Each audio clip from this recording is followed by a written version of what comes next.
Assalamualaikum warahmatullahi wabarakatuh.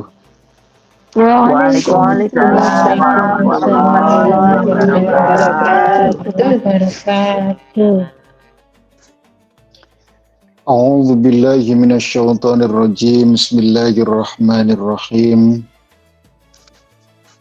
Alhamdulillahilladzi hadana lihadza wa ma kunna linahtadiya laula an hadanallah. Asyhadu an la ilaha illallah wahdahu la syarika lah. Wa asyhadu anna sayyidana Muhammadan abduhu wa rasuluhu la nabiyya ba'dah.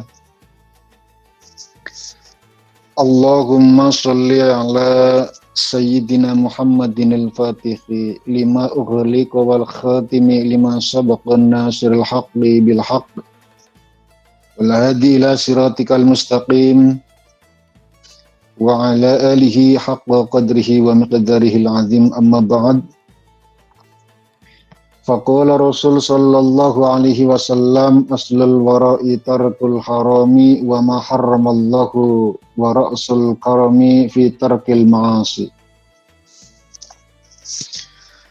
Hadratal muhtaram wal mukarram, dumateng para alim, para ulama, para kiai, para ustadz, ustadzah, wabil khusus toyo pembimbing, pembina, penasehat Majelis Ta'lim Iwamit on Air ingkang tansah kala muliakan,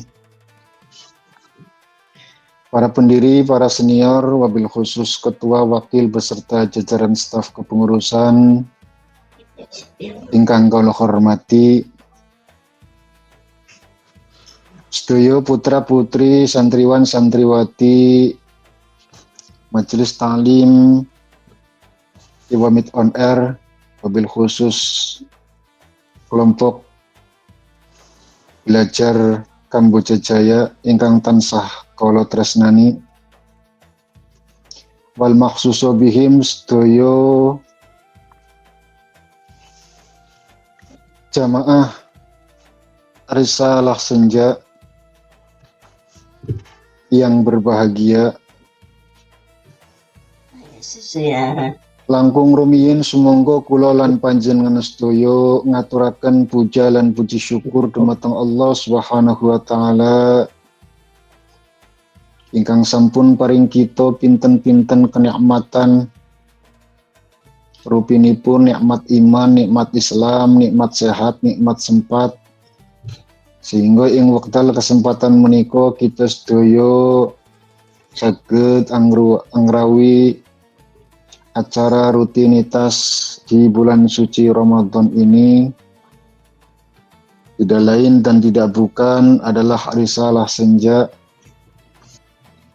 Mugi-mugi kempal kula panjenengan sedaya dadosaken penyebab dari turunnya rahmat Allah Subhanahu wa taala untuk kita semuanya, dan apa yang kita lakukan pada sore hari ini dijadikan amalan yang hasanah, amalan yang baik, amalan yang bisa mendatangkan pahala sebagai bekal kelak menghadap Allah Subhanahu wa taala. Salawat salam mugi kunyuk katur ngarsanipun junjungan kita insan pinilih lan kinasih patukaning jagat panutaning umat menika Kanjeng Nabi Muhammad sallallahu alaihi wasallam, sak keluargane, sak sahabate, sak pengikute, lan mugi kanthi salawat salam menika kita sedaya tetap diakui dados umatipun lan benjing tansah pikantuk syafaatul uzma fi yaumil qiyamah. Amin amin ya rabbal alamin. Alhamdulillah, pertemuan kita yang kedua masuk di perjalanan pertengahan bulan suci Ramadan. Mugi-mugi amal ibadah kula panjenengan sedaya dijadikan amal ibadah yang baik, amal ibadah yang diterima oleh Allah Subhanahu wa taala, dan sebagai puncak dari harapan kita sebagaimana Allah jelaskan dalam Al-Qur'anul Karim, la'allakum tattaqun. Semoga kita tergolong dari orang-orang yang bertakwa kepada Allah Subhanahu wa taala. Pada pertemuan kita kali ini kita akan bahas tentang kesempurnaan iman. Nabi Shallallahu Alaihi Wasallam menyampaikan la dina liman la khosyatalah, wala aqla liman la ismatalahu, wala imana liman la wara'a lahu, wala ibadata liman la ilma lahu, wala muru'ata liman la sodaqata lahu, wala amana liman la sirra lahu, wala taubatan liman la taufiqa lahu, wala sakho liman la haya'a lahu. Mari kita sama-sama mencoba untuk memahami apa yang Nabi sampaikan. Pertama, kata Nabi, la dina liman la khosyatalah. Tidak sempurna iman seseorang itu ketika tidak punya rasa takut terhadap Allah Subhanahu wa taala. Kata atau kalimat takut di sini tentu akan mempunyai makna atau mempunyai arti sesuai dengan proporsinya. Lihat syakul kalamnya. Karena kalau tidak sesuai proporsinya itu akan rancu nanti. Ketika makna takut adalah sesuatu yang harus dijauhi, yang kita paham selama ini, kalau kita takut sama ular kan kita harus menjauh. Kalau kita takut sama istri yang galak, kita diam, Bu. Kalau kita takut terhadap sesuatu, kita akan menjauhi itu. Nah, makanya harus melihat syakul kalamnya. Pembahasan yang dibahas itu apa? Karena kalau yang dimaknai takut adalah hal demikian, nanti kalian akan menemukan satu ayat Quran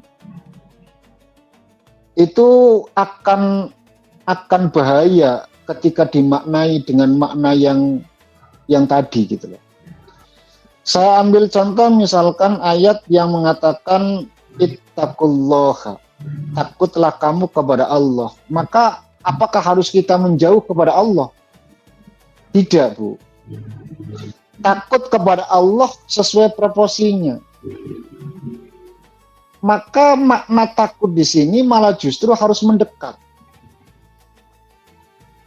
Kalau kita takut kepada ular kobra yang berbisa, kita menjauh supaya kita selamat.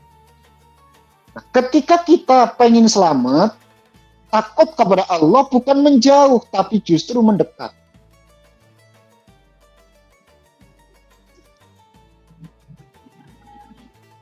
Jadi kata Nabi, tidak sempurna seseorang imannya ketika tidak punya rasa takut terhadap Allah Subhanahu wa taala. Kesempurnaan seseorang dalam beriman kepada Allah adalah mempunyai rasa khosyah. Rasa khosyah, ketakutan yang sangat banget gitu loh. Khosyah itu namanya. Ketakutan yang sangat.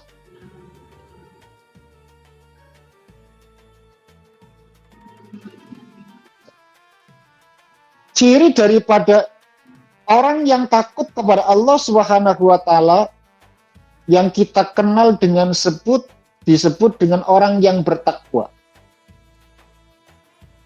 Apa makna takwa?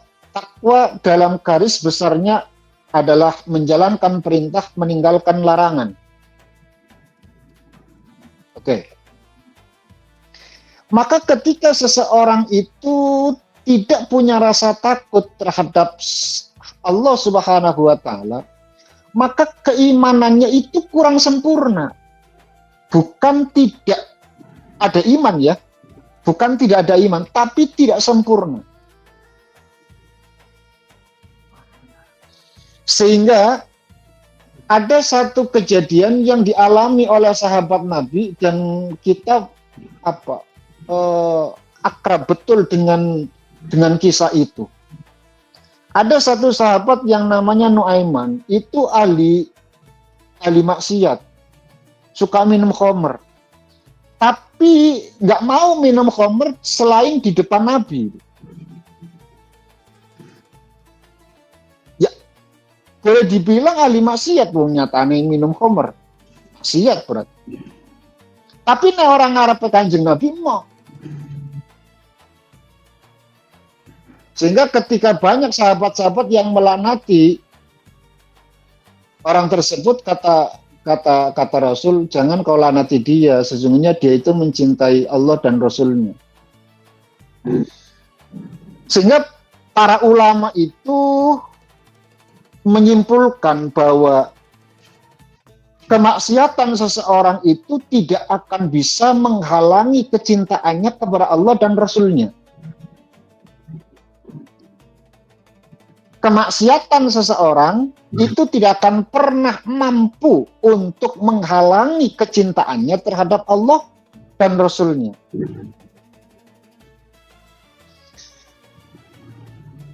Bahwa kita sepakat kemaksiatan itu adalah dosa. Oke.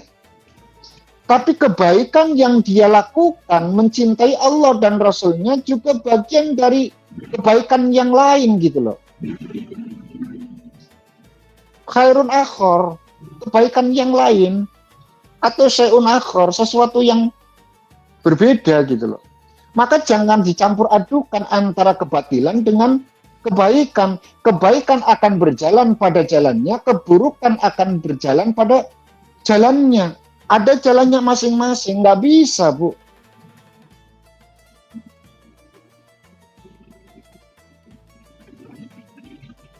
Maka ketika kita ingin menyempurnakan keimanan kita, takutlah kepada Allah. Lewat apa? Lewat ketakwaan kita kepada Allah Subhanahu wa taala. Ya kue ngeling-ngeling perintahe kon dilakoni, larangane ditinggal. Minimal kita berusaha. Gitu. Kalaupun kita tidak sanggup untuk meninggalkan kemaksiatan, maka pilihlah maksiat yang paling ringan. Walaupun kata Mu'tazilah itu ndak ada, Bu. Nggak ada maksiat kecil, nggak ada maksiat besar, itu ndak ada. Maksiat ya dosa besar. Hukumnya kufur. Sedangkan kita ahli sunnah wal jamaah tidak bisa. Dosa besar dengan dosa kecil itu harus ada bedanya. Nggak bisa dosa kecil dibandingkan dengan dosa besar. Nggak akan pernah sama. Karena cara bertobatnya pun beda-beda. Gitu. Itu bagi ahlu sunnah wal jamaah. Ya minimal kalau misalkan puncak dari mangkele seseorang itu kan membunuh, puncaknya gitu. Puncak mangkele wong ke mateni. Tapi berhubung wedi karena itu perbuatan dosa yang besar ya minimal rasan-rasan lah ya. Rasan-rasan apakah diperbolehkan? Tidak, rasan-rasan ya dosa besar juga. Tapi tingkatannya lebih gede mateni timbangannya rasan-rasan gitu. Karena membunuh itu cara dalam kitab Al-Kabair itu urutan kedua setelah musyrik. Berarti dosanya itu luar biasa. Sehingga pantas Nabi itu menyampaikan satu nyawa dihilangkan, maka seluruh kehidupan itu mati. Seakan-akan membunuh seluruh kehidupan gitu.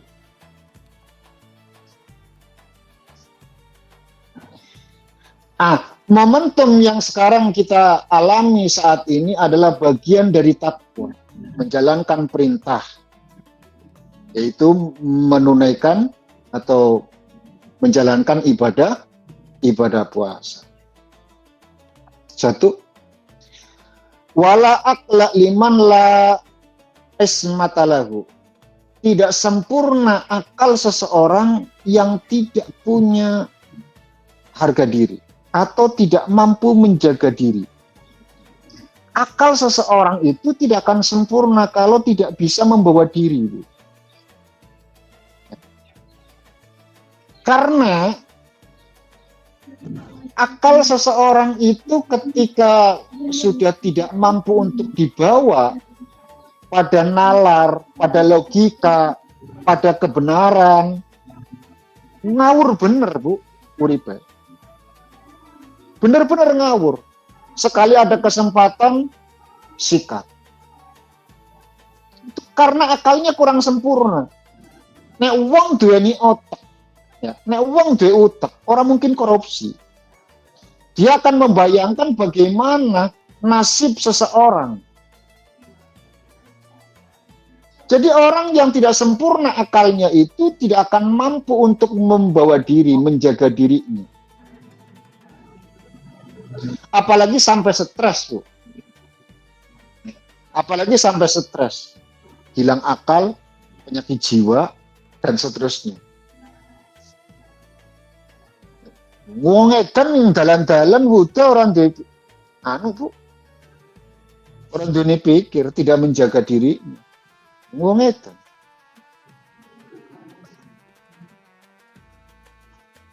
Sehingga kadang-kadang amarah itu akan menguasai nalarnya. Emosi akan menghantui pikirnya. Sehingga dia itu tidak bisa berpikir. Saking lemahnya akal seseorang. Saking lemahnya pikiran seseorang. Akan mudah untuk dikuasai oleh hawa nafsu, keinginan, dan seterusnya, dan seterusnya. Wala aqla liman la ismatalah. Tidak sempurna akal seseorang yang tidak dapat menjaga diri. Dua. Yang ketiga, wala imana liman la waro. Tidak sempurna iman seseorang, tidak sempurna iman seseorang yang tidak memiliki waro. Apa waro itu? Al-waro tarkul harami wa ma harramallahu wa ra'sul karami fi tarkil ma'asi. Kata Nabi, waro adalah pangkal dari sikap waro adalah meninggalkan keharaman dan meninggalkan sesuatu yang diharamkan oleh Allah Subhanahu wa taala. Dan pangkal kemuliaan adalah meninggalkan kemaksiatan.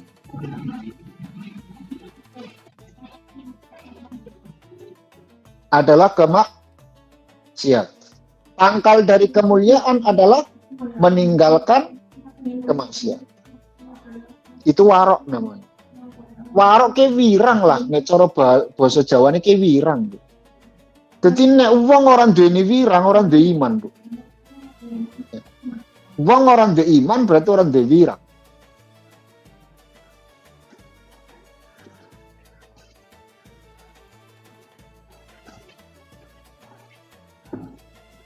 Kenapa? Karena keimanan seseorang itu akan dituntun untuk menuju pada jalan yang diridhai oleh Allah Subhanahu wa taala. Tentu dituntun lewat ilmu.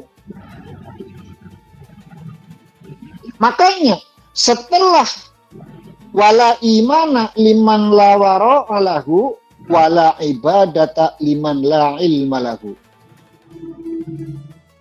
Tidak sempurna ibadah seseorang yang tidak tahu ilmunya. Keimanan seseorang itu akan menuntun dia pada jalan yang diridhai Allah Subhanahu wa taala lewat ilmu. Karena ilmu itu akan bisa menyempurnakan ibadah seseorang. Jenengan lakoni ibadah tanpa ilmu, ya resikonya tidak sah, itu resikonya. Resikonya tidak sah. Kalau diterima atau tidak itu hak prerogatif milik Allah.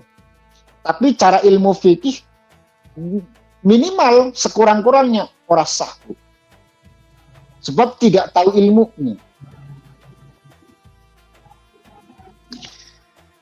Ada seseorang yang suka gemar untuk memberi misalkan. Suka menyantuni misalkan. Tapi dia juga paling senang dipuji. Saking tidak tahunya bahwa itu bagian dari riya, bahwa riya adalah bisa menghangus seluruh amal ibadahnya. Saking orang ngerti ini ilmu ngono lho. Sehingga dianggap ya biasa saja. Dipuji mesem, guyu, malah seneng, brol-brolan malahan. Padahal itu tidak baik. Ada kalanya kita terang-terangan memberikan sedekah. Ada kalanya kita harus menyampaikan berapa nominal yang kita berikan. Ada kalanya gitu loh. Ya tidak harus semuanya sir gitu loh. Tidak semuanya. Wong Allah Subhanahu wa taala saja menyampaikan. Baik sir maupun sarra wa dharra. Sirran wa dharran. Sir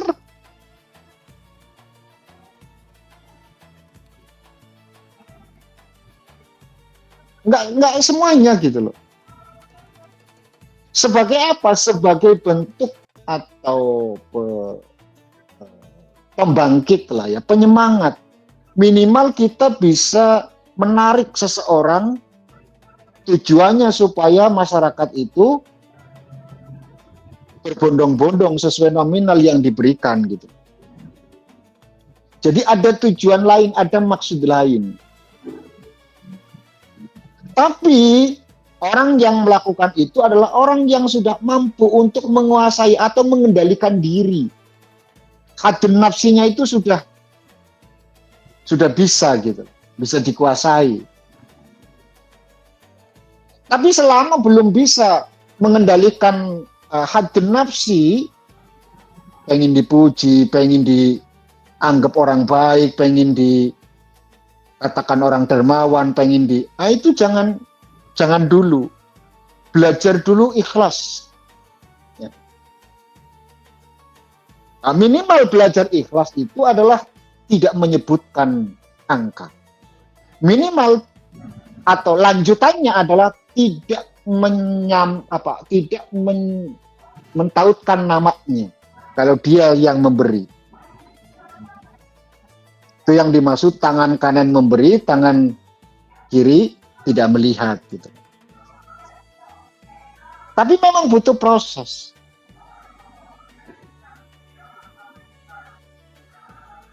Tapi bahwa wala ibadatan liman la ilma lahu adalah sesuatu yang nyata. Sehingga di beberapa kitab, di Babul Ilm, Bu, hampir semua kitab, Bu, di Babul Ilm, di bab tentang ilmu, itu selalu dibahas. Entah itu Duratun Nasihin, entah itu Nasoihul Ibad, itu selalu dibahas perbedaan derajat ahli ilmu dengan ahli ibadah. Itu sampai 70 derajat. Ahli ilmu itu di atas ahli ibadah. Sampai 70 derajat. Yang satu derajat ke derajat yang kedua itu perjalanan 500 tahun. Bayangkan. Ada luar biasa. Karena orang ahli ibadah itu akan mudah ditipu. Beda dengan ahli ilmu. Apakah setan itu akan berhenti ketika dia itu melaksanakan sholat? Tidak, Bu. Apakah setan itu akan nesu ketika tetap dia mengeluarkan sedekahnya? Enggak. Kalau setan sudah tidak mampu untuk menghalang-halangi seseorang untuk ibadah, malah justru setan itu akan membangkitkan rasa semangat untuk ibadah, Bu. Itu setan. Ayo tahajud, ayo sedekah, ayo baca Quran. Malah disemangati karo setan, jangan dikira tidak. Sebab dia itu sudah tidak mampu untuk menggoda, meninggalkan nilai ibadah yang dia kerjakan. Asal dia ahli ibadah, tidak ahli ilmu, dia akan tergoda. Lewat apa? Lewat bisikan-bisikan yang menggiurkan. Dan luar biasa. Kabeh wong turu awakmu ketangi. Tahajud DP-DP ngarepe Gusti. Itu dipuji luar biasa, Bu, sama iblis dalam hatinya. Sehingga Pak, lama hati itu akan mengatakan gue gitu loh. Akan mudah meremehkan teman-temannya, akan mudah mengkebo-kebokan teman-temannya. Dasar kebo. Demi rizki kok turune lali. Mbok ari bengi tangi tahajud. Dia merasa bahwa dia itu orang yang paling dekat dengan Tuhannya. Itu saking ora pahame ilmu. Ahli ibadah dengan ahli ilmu itu jauh 70 derajat. Nah ahli ilmu najan turu, tangi turu tetap muji syukur marang Gusti. Tetap muji syukur. Sehingga lafal doa yang sering sangat familiar untuk kita, alhamdulillahilladzi ahyana ba'da ma amatana wa ilaihi nusyur, tidak punya beban sama sekali. Dia ikhlas, dia ridho akan kodok dan kodarnya Allah Subhanahu wa taala. Ditakdir tangi jam 5, alhamdulillah. Berarti tes ini kesempatan nggak ngelakoni kesayenan. Tidak akan pernah merasa murung karena tidak melaksanakan tahajud, padahal keinginannya pengen tahajud. Ahli ilmu. Sehingga dulu Abdul Qadir Jailani itu pernah diuji, pernah dicoba saat beliau itu sedang berkholwat, lagi tafakkur, lagi tadzakur, lagi pikiran, lagi mujahadatun nafsi. Tiba-tiba datang nur, cahaya, tulisan lafaz Allah, lalu mengatakan, akulah Tuhanmu, aku bebaskan kamu dari kewajiban, tempatmu di sorga. Itu langsung disampluk karo sendal, Bu. Sebab tahu betul nggak mungkin Allah itu menunjukkan dirinya. Jajal loh, nek ahli ibadah tapi orang ahli ilmu.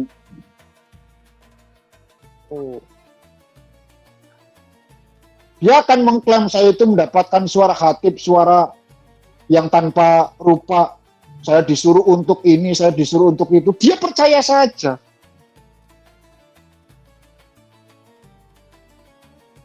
Itu ahli ibadah, nih orang ahli ilmu. Bahkan dapat amalan langsung dari Allah lewat bisikan ghaib.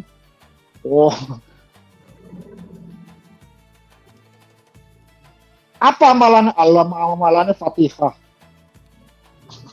Amalannya suratul Fatihah. Sehingga nggak senjata, Bu. Memang benar amalannya, Bu, suratul Fatihah. Tapi caranya dia itu mendapatkan itu, caranya yang dia meyakini untuk mendapatkan itu adalah khatib, suara dari Allah lewat relung hatinya, ada bisikan itu yang keliru. Sehingga Fatihah ampuh, Bu, bisa nambani penyakitnya wong. Diyakini semacam ini. Itu kacau, itu keliru.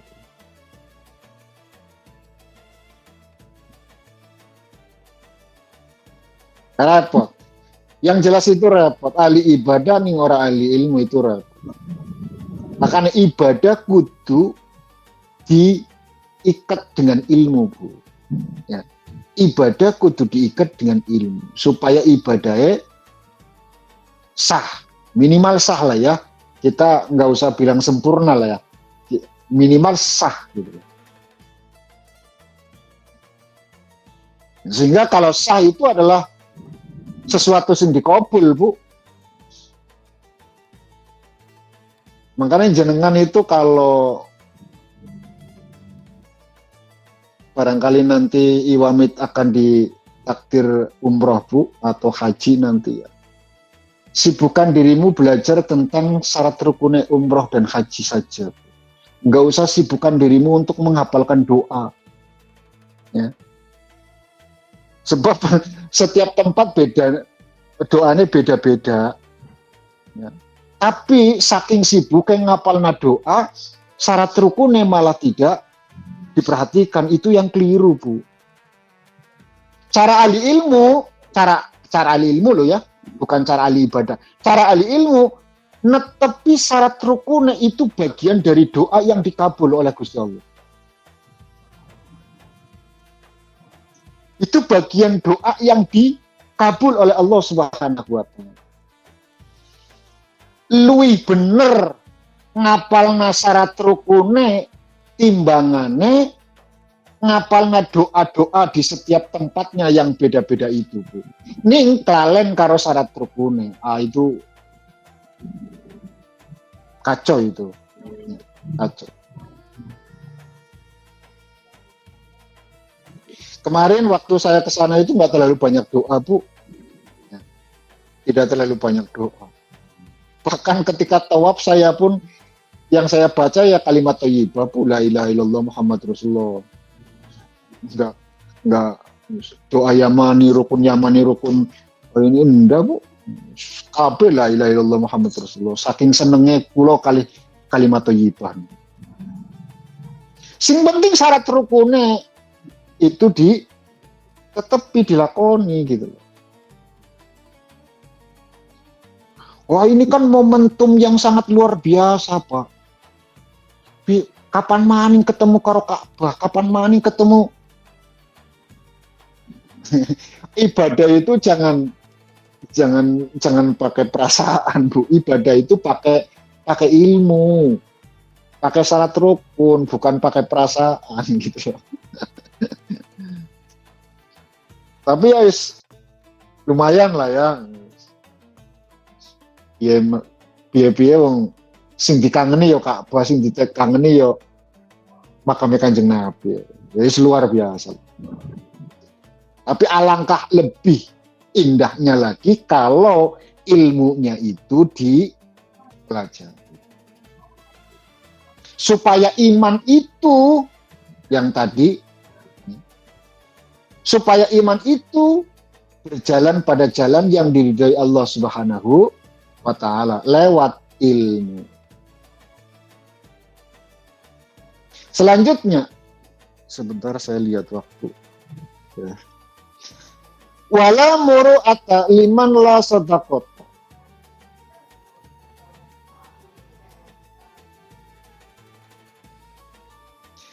Tidak disebut sebagai orang yang punya sifat baik kalau dia tidak gemar bersedekah.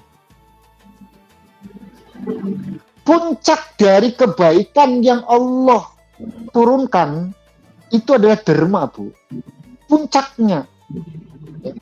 Dari sekian nilai ibadah yang Allah sampaikan, Allah perintahkan, ya sholat, ya zakat, ya puasa, ya macam-macam, semuanya itu. Poinnya untuk muamalah kita, amaliyah kita adalah bersedekah. Adalah sedekah. Memberikan kontribusi. Kenapa? Karena Allah adalah Zat yang Maha Memberi. Maka Allah cinta sama orang yang berbagi.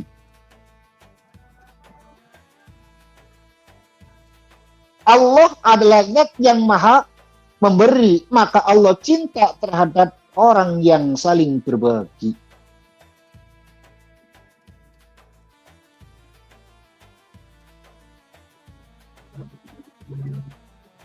Jadi tidak bisa kalian itu disebut orang baik, punya sifat yang baik, kalau tidak suka berbagi.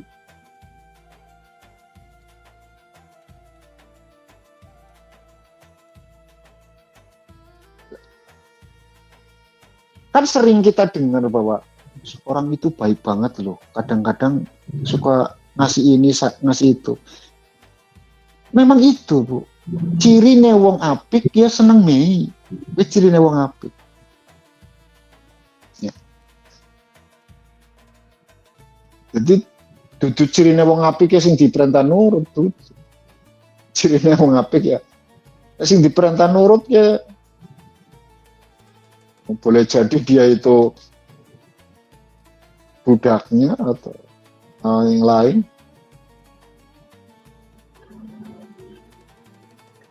Nah, wala amanah liman la sirrolahu. Tidak disebut orang yang amanah kalau tidak punya rahasia, Bu. Ya, tidak bisa disebut orang itu amanah kalau nggak ada rahasia di antara kita.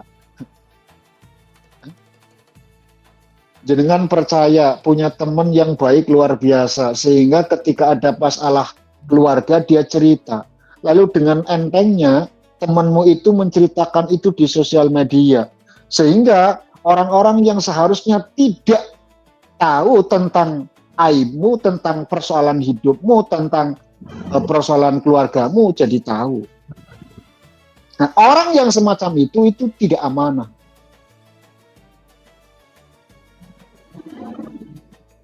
La amanata, tidak amanah, ya. Tidak disebut orang itu amanah liman bagi seseorang la sirron lahu, yang tidak punya rahasia baginya. Jadi aku kudu pilih-pilih. Ketika kita itu mau menceritakan sebuah persoalan, karena hibah itu yang diperbolehkan adalah salah satu hibah yang diperbolehkan. Hibah itu kan haram hukumnya, tidak boleh. Tapi ada hibah yang diperbolehkan, salah satunya adalah menceritakan satu kondisi kebenaran yang nyata, yang ketika disampaikan itu memang tidak disukai, tapi tujuannya untuk cari solusi. Sapa wonge, Bu, bojo mana, suami mana, istri mana yang rela, ya, masalah urip rumah tanggane yang seharusnya tidak diketahui oleh orang luar, yang harusnya itu tertutup rapat oleh pintu, terkunci rapat di rumah mereka, tapi kok sampai keluar, nggak ada yang seneng, Bu. Jadi hibah itu adalah perkara nyata yang terjadi, tapi kalau diceritakan itu nggak disenangi, itu hibah namanya. Beda kalau tidak nyata, itu fitnah. Jadi kesimpulannya cuma dua, membicarakan keburukan orang itu cuma dua, Bu. Satu, kalau nyata itu hibah, kalau tidak nyata itu fitnah. Dua-duanya itu tidak diizinkan, tidak diperbolehkan. Tapi ada hibah yang diizinkan, yaitu salah satunya di antaranya untuk mencari solusi. Barangkali hal itu bisa terkondisikan, bisa mendapatkan solusi. Tapi pilih-pilih. Golek wong sing amanah, golek yang bisa, yang tahu, yang paham tentang persoalan itu, atau minimal orang itu dianggap orang yang sepuh, orang yang tua. Bukan umurnya ya, bukan umurnya, tapi dilihat dari kepribadiannya, dilihat dari sifatnya, dilihat dari cara dia menghadapi persoalan, cara dia itu, dan seterusnya, dianggap dewasa lah. Nabi sama Abu Bakar ya nggak jauh beda, Bu, umurnya, nggak jauh beda. Tapi Abu Bakar itu dianggap orang tua karena bisa bisa nggak tukar pikir. Selanjutnya walau taubatan liman la taufiqolah. Tidak disebut orang itu bertobat kalau tidak ada petunjuk. Bagaimana mungkin seseorang itu dianggap sudah bertobat dari Allah Subhanahu wa taala sedangkan dia itu tidak sama sekali memiliki petunjuk. Enggak ada kesadaran di sana. Boleh jadi dia itu cuma ikut-ikutan. Ya, boleh jadi. Tapi ketika dia itu sudah mendapatkan petunjuk dari Allah Subhanahu wa taala, maka dia akan serius dalam menyadari akan kesalahannya, lalu berjanji tidak akan mengulanginya. Yang disebut taubatan nasuha.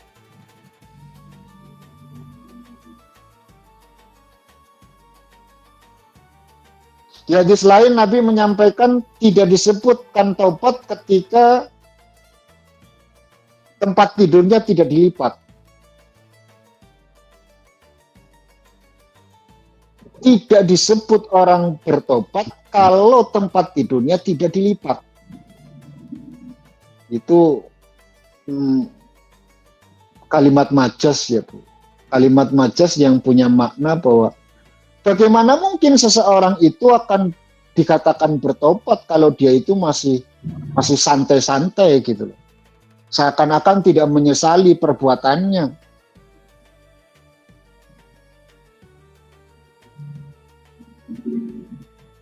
Terakhir sudah 37. Terakhir wala sakha liman la haya ala. Tidak disebut sebagai orang yang dermawan seseorang yang tidak memiliki rasa malu. Ya. Orang dermawan itu pasti duanya rasa isin, Bu. Ketika dipuji, kamu itu baik banget sih, kenapa suka beri? Dia itu punya rasa isin. Kenapa? Karena dia itu tahu persis gitu loh. Bahwa kebaikan yang dia lakukan itu bukan karena dia itu wong apik dudu, Bu. Karena Allah takdirkan dia menjadi orang baik. Maka sesungguhnya yang harus mendapatkan pujian itu Allah, bukan dirinya.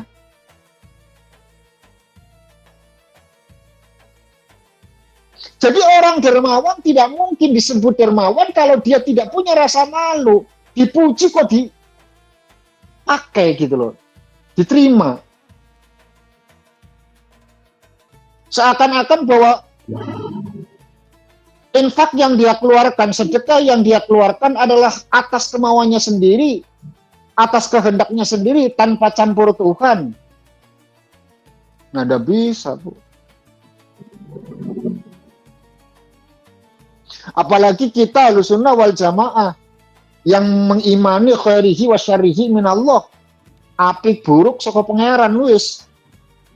Jadi kebaikan yang dia alami, yang dia lakukan, bersedekah, berderma, keluar infak, keluar sedekah,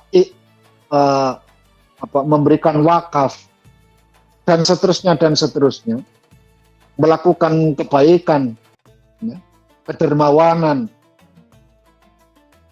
Tapi orang dunia isin tidak bisa disebut orang yang dermawan. Kenapa? Karena dia tahu hakikatnya seluruh kebaikan yang dia lakukan atas ridho dan izin dari Allah Subhanahu wa ta'ala. Sehingga ketika dia melakukan kebaikan apapun, dia akan tetap menganggap bahwa ini fadl dari Gusti Allah, ini keutamaan dari Gusti Allah. Dia bisa tahajud, alhamdulillah ditakdir kami. Dia bersedekah, alhamdulillah dimeiringan tangan untuk memberi. Selalu puji syukur kepada Allah Subhanahu wa ta'ala. Ketika pujian itu muncul, yang dia ucapkan adalah alhamdulillah tanpa embel-embel. Sudah titik, alhamdulillah. Dikembalikan lagi kepada Allah Subhanahu wa Ta'ala. Itu dulu yang bisa saya sampaikan. Barangkali ada pertanyaan sebelum saya tutup. Semoga. Yes, terima kasih. Jemaah, siapa yang mau bertanya dipersilahkan di waktunya. Sesi tanya. Dan jangan lupa paspornya. Risalah Senja, Ramadan Indah, satukan langkah menuju berkah. Allahu Akbar, Barakallah. Semoga. Assalamualaikum warahmatullahi wabarakatuh. Waalaikumsalam warahmatullahi wabarakatuh. Risalah senja, Ramadan indah menuju berkah. Allahu Akbar. Ini Ustaz, saya mau bertanya, ini benar-benar si malakama nih Ustaz. Tadi saya itu mendapat kabar dari rumah. Bahwasanya di keluarga saudara suami saya itu ada yang tasyakuran, ya, tasyakuran. Akan tetapi begini, bagaimana? Apakah ini suami saya itu berdusta atau bohong? Harusnya sikapnya bagaimana? Ini kan kejadiannya kambing, Ustaz, ya. Ustaz, kambing itu kan sudah mati sebelum disembelih, itu kan haram sangat. Nah, terus itu kan dibuat tasyakuran. Bagaimana sikap suami saya? Apakah harus memberitahukan kepada orang yang selamatan tadi atau bagaimana? Ustaz, dikasih tahu saudaranya itu katanya belum mati. Karena suami saya melihat dengan mata kepala sendiri itu menyembelih seekor kambing itu seorang diri. Kambing itu seorang diri. Apakah bisa gitu kan? Terus itu menjadi perdebatan sampai sekarang. Ustaz, ini bagaimana solusinya? Apakah suami saya itu berdosa tidak memberitahukan kepada orang yang selamatan tadi untuk tidak boleh memakan makanan tersebut? Ya, padahal orang ini kan puasa nih Ustaz, untuk memberi orang yang berpuasa. Terima kasih atas jawabannya. Wassalamualaikum warahmatullahi wabarakatuh. Waalaikumsalam warahmatullahi wabarakatuh. Mungkin satu lagi, Bu. Ada pertanyaan satu lagi. Sudah 43 masalah. Assalamualaikum warahmatullahi wabarakatuh. Waalaikumsalam warahmatullahi wabarakatuh. Risalah senja, Ramadan indah, satukan langkah menuju berkah. Allahu Akbar. Saya nih, Pak Ustadz, saya Miftah dari Banyuwangi. Izin bertanya, ini anak-anak.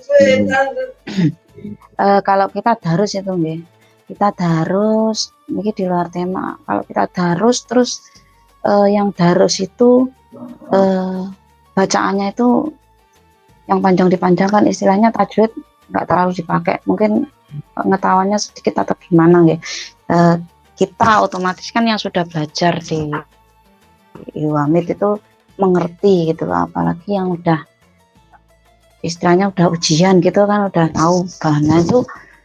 Kalau misalkan diingatkan kayak gini terus dia tetap jalan gitu. Kalau misalkan sesama santri di sini kan diingatkan kan ngerti, oh iya aku nyeret apa-apa gitu ke itu. Kalau yang nggak tahu, misalkan kita di desa gitu loh, kayak orang-orang tua gitu loh, itu gimana kalau kita dibiarkan, apa kita dosa atau gimana? Mohon pencerahannya. Terima kasih atas jawabannya. Assalamualaikum warahmatullahi wabarakatuh. Waalaikumsalam warahmatullahi wabarakatuh. Ini dua-duanya pertanyaan yang sangat luar biasa. Pertama, kalau memang itu sudah mati dan memang sudah diketahui bentuk dari keharamannya, memang berbatang ya, harus mati, berarti kan batang ya haram hukumnya. Apa sikap yang harus dilakukan oleh suami terhadap saudaranya itu? Minimal gugurkan kewajiban. Apa menggugurkan kewajiban? Kasih tahu sama saudaranya, ini ndak boleh, ini haram hukumnya. Ini sudah mati. Jangan kau mengatakan karena mubazir, lalu kau menghalalkan sesuatu yang sudah diharamkan. Asal yakin loh bahwa itu sudah mati loh. Ya, asal yakin sudah mati. Iya, Kalau masih kira-kira 2 menit lagi matinya, itu masih menjadi perdebatan Bu antar ulama. Ya. Belum mati, tapi kalau dibiarkan itu pasti mati. Sekitar 1 menit atau 2 menit lagi itu pasti mati. Itu masih menjadi perdebatan Bu. Beda pendapat antara Imam Malik, Imam Syafi'i itu beda pendapat. Ya. Cara Imam Syafi'i tetap haram, tapi cara Imam Malik boten. Alasannya sederhana.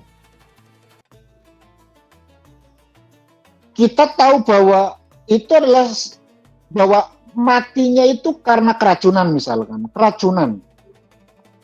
Bahwa kalau dibiarkan saja itu tetap mati misalkan.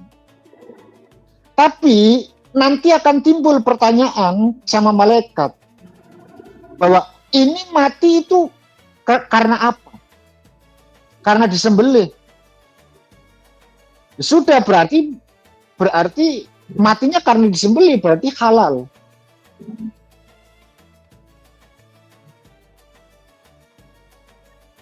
Tapi cara Imam Syafi'i itu ndak bisa, sebab kalaupun gitu loh, kalaupun nggak disembelih dia tetap akan mati gitu loh. Ya, dia tetap akan mati.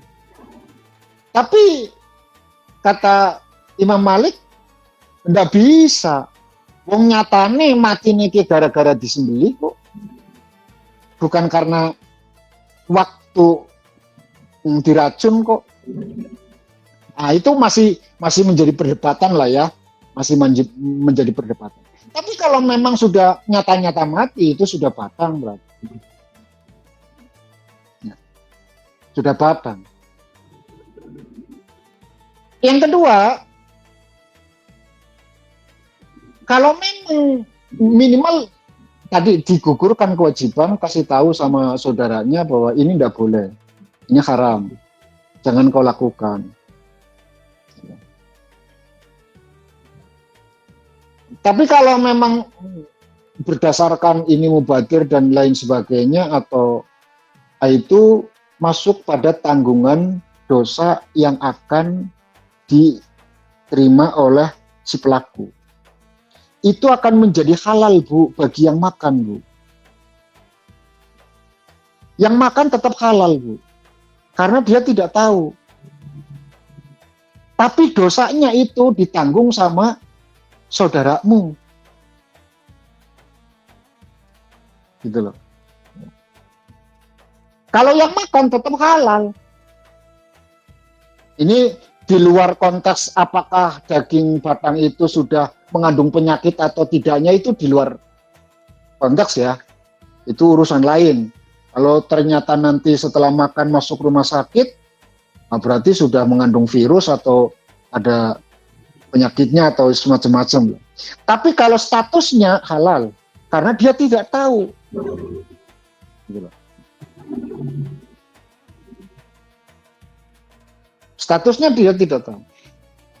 Dosanya makan barang haram itu kabeh sing mangan kowe dosane dibrukna kabeh karo sedulurmu.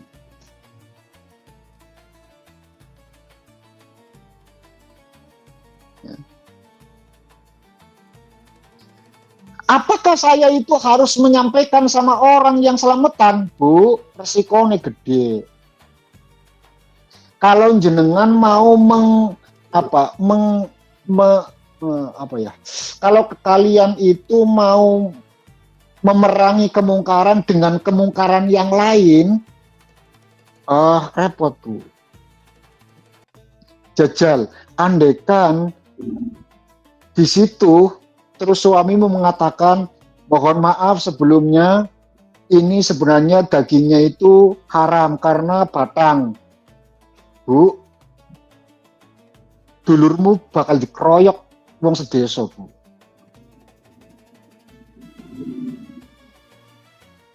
Imbasnya dulurmu bacok bojomu. Nah, itu artinya menghilangkan kemungkaran dengan mendatangkan kemungkaran yang lebih besar, ya, dan itu dilarang sama agama. Gitu loh. Kalau memang ada oknum yang mau bertanggung jawab, dibiarkan saja. Yang penting kita sudah selesaikan tugas kita untuk menyampaikan sama pelaku bahwa ini haram, tidak boleh. Paham ya? Satu. Yang kedua tentang hukum tajwid. Memang repote, Bu. Repote wong belajar wis tuwa ki ngono. Ada satu peribahasa mengukir menulis di atas batu itu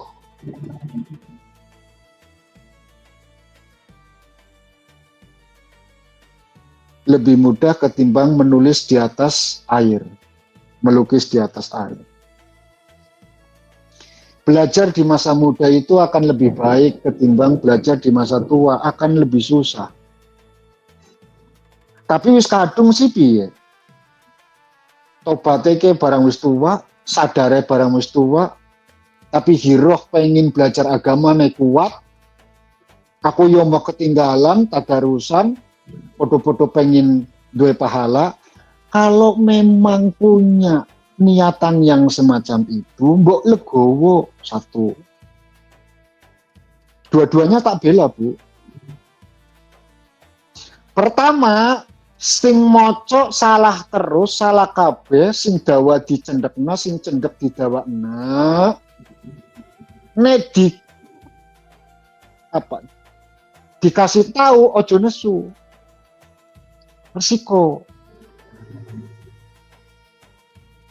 Satu, jangan nesu. Itu bagian dari resiko yang harus dia alami. Ya.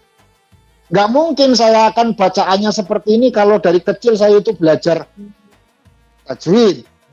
Nggak mungkin. Tapi wong kadung wis tuwa belajare wis lah resiko. Satu legowo. Yang kedua, tapi juga jangan semena-mena sing luwih paham angas ari ngerti.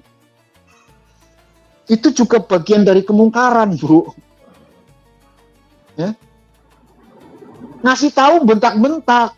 Saking jengkelnya, saking dibilangin. Nah, itu juga tidak boleh. Karena bagaimanapun orang yang ya talak dalam hadisnya Kanjeng Nabi, wong sing baca dalam kondisi yang sangat terbata-bata, sangat luar biasa, berat mengucapkannya, susah untuk makharijul hurufnya, dapat 2 pahala, Bu. Tetap ento pahala.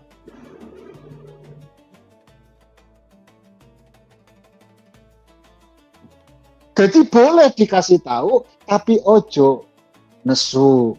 Yang ngasih tahu, jangan pakai emosi. Tapi kan ada katanya kebijaksanaan itu adalah memberitahukan kesalahan seseorang tidak langsung pada di tempat yang ramai. Bu, ini beda persoalan. Ini bacaan Quran. Beda kalau dia itu melakukan kesalahan. Perilaku gitu loh. Dia melakukan kesalahan misalkan. Ngomong atau mitnah atau ngerasani lah. Sedangkan di situ banyak orang diam dulu. Gitu loh. Diam dulu. Nanti kalau sudah pada pergi, kasih tahu, Bu, jangan kayak gitu. Jangan seperti itu. Bodoni wong misalkan, jangan suka nipu wong lah. Itu sendiri, sehingga ifahnya itu, harga dirinya itu tidak tercoreng gitu loh. Nah, itu lebih mengena ketimbang saat itu juga kalian kasih tahu Jangan dipercaya dia itu bohong. Nah, dia itu merasa harga dirinya itu diinjak-injak. Padahal ya dia nggak punya harga diri, sedang berbohong masalahnya. Tapi ada etika. Tapi kalau bacaan Quran enggak Bu, ya harus dikasih tahu. Kalau jenengan ini susah banget, tapi tapi semangatnya itu yang luar biasa.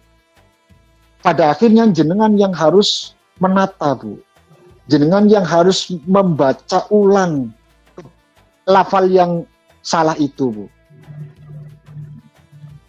ya, lafal yang salah, yang keliru, jenengan yang baca, gitu loh. Kalau memang sudah nggak bisa dikondisikan, itu maksudnya gitu. Kalau sudah nggak bisa, sangat-sangat tidak mungkin dikondisikan, maka biarkan jenengan yang membaca lafal yang benarnya. Biarkan dia itu membaca, gitu loh. Yang penting jenengan membetulkan bacaannya, jenengan ikut baca. Ketika itu salah, itu keliru, jenengan yang baca. Kalau tidak bisa, tapi mudah-mudahan bisa terkondisi lah ya. Yang maklum belajar wis tua, akeh kelirune, akeh salahe, yo sing legowo nek dikasih tahu bahwa itu keliru, ojo nesu. Sing ngasih tahu sing sabar. Pak, tapi saya itu pengen banget baca Quran. Bu, tak kasih tahu. Nek jenengan pengen baca Quran dengan baik dan tenang tanpa diganggu, maca dhewe tanpa didampingi oleh ahli tajwid. Mau keliru kabeh, Pak, mau salah kabeh, urusane Gusti Allah, Bu. Sing penting jenengan ora mati saka belajar. Ya. Ora males saka belajar. Jenengan masih tetap belajar ilmu tajwid. Jadi baca sendiri enggak apa-apa. Ya. Tapi kan ada kalimat rubat talim yalanuhul Quran. Banyak orang yang baca Quran, tapi Quran itu sendiri melaknat sama yang membaca. Bukan itu yang dimaksud, Bu. Maksud dari rubat talim yalanuhul Quran, banyak orang baca Quran, tapi Quran itu sendiri melaknat orang yang baca adalah mereka orang-orang yang paham ahalallahul bai'a wa harrama riba, tapi dia tetap mangan bunga. Artinya paham nih orang lakoni, ngono lho. Dia tahu bahwa riba itu haram, tapi dia pelaku riba. Nah itu ngelaknati Quran itu.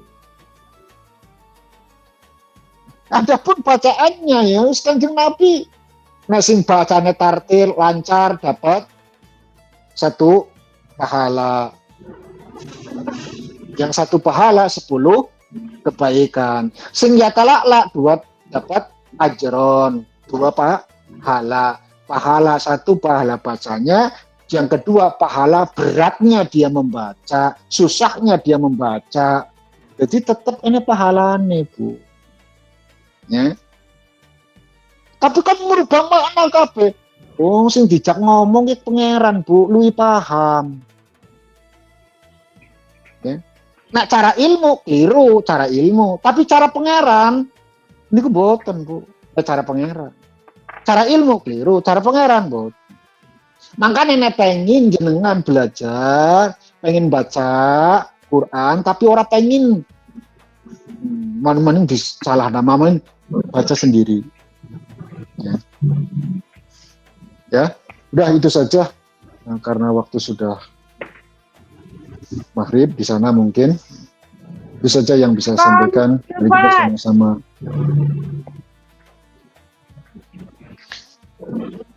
sama-sama kita berdoa. Ya. Sama-sama berdoa. A'udzubillahi minasyaitonir rajim. Bismillahirrahmanirrahim. Allahumma shalli ala sayyidina syafina kalimatukhna maulana Muhammad wa sallim wa tabarakatan kulli sahabati rasulillah ajmain. Alhamdulillahi rabbil alamin hamdan syakiran hamdan na'iman hamdan yuafi ni'amahu wa yukafi mazidah. Ya rabbana lakal hamdu kama yanbaghi li jalali wajhi wa 'azimi sultanik. Allahumma shalli salatan kamilatan wa sallim salaman taman ala sayyidina Muhammadin به العقد وتنفرج به الكرب وتقضى بالحوائج وتنال الغرائب وحسن الخواتم ويستسقى الغمام بوجه الكريم في كل لمحة ونفس بعدد كل معلوم لك. Assalatu wassalamu alaika ya sayyidana ya Rasulullah alladzi qala ud'uni astajib lakum liyaghfir lana jami'an dhunubina wa yaqbala taubatana wa yujiba da'watana bihadhihi da'watil mubarakah. Allahumma biwasilati Rasulillah ya Rasulullah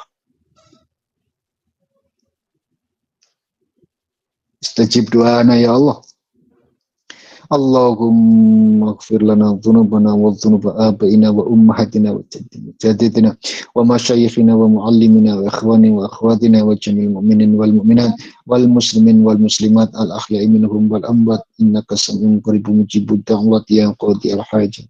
Allahumma hdina wahdi li zawjatina wahdi li talamidina wahdi li qaumina wahdi li hasidina wahdi li a'daina wahdi li a'da'i dinina wahdi ummata sayyidina Muhammadan sallallahu alaihi wasallam ila sabilika bila ilaha illallah Muhammadur Rasulullah. Allahumma taqabbal siyamana wa salatana wa qira'atana rukana wa sujud innaka ala kulli syai'in qadir. Allahumma rabbana anzil alaina ma'idatan minas samai takunu lana 'aidan li awwalina wa akhirina wa iyatan minka warzuqna wa anta khairur raziqin. Allahumma atina rizqaka alladhi wa'adtana bihi bisuhulatin fi hadisah wa anzil alaina al-barakata fi jami'i kasbina ya Allah ya alim ya razzaq ya karim iftah lana qulubana futuhal arif. Rabbana hab lana min azwajina wa dhurriyyatina qurrata a'yun waj'alna lil muttaqina imama. Rabbana zalamna anfusana wa illam taghfir lana wa tarhamna lanakunanna minal Rabbana atina fid dunya hasanah wa fil akhirati hasanah wa qina adzabannar. Wa sallallahu ala sayyidina Muhammadin wa ala alihi wasallam. Wa salamun alal mursalin walhamdulillahi rabbil alamin. Hakil Fatihah. A'udzu billahi minasy syaithanir rajim. Bismillahirrahmanirrahim. Bismillahirrahmanirrahim. Alhamdulillahirabbil alamin. Arrahmanirrahim. Maliki yaumiddin.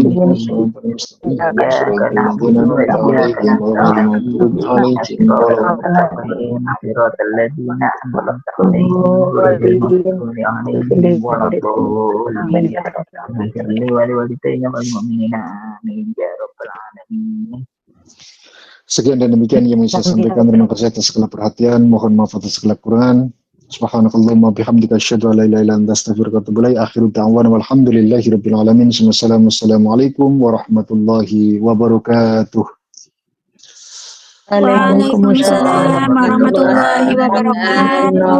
Warahmatullahi wabarakatuh.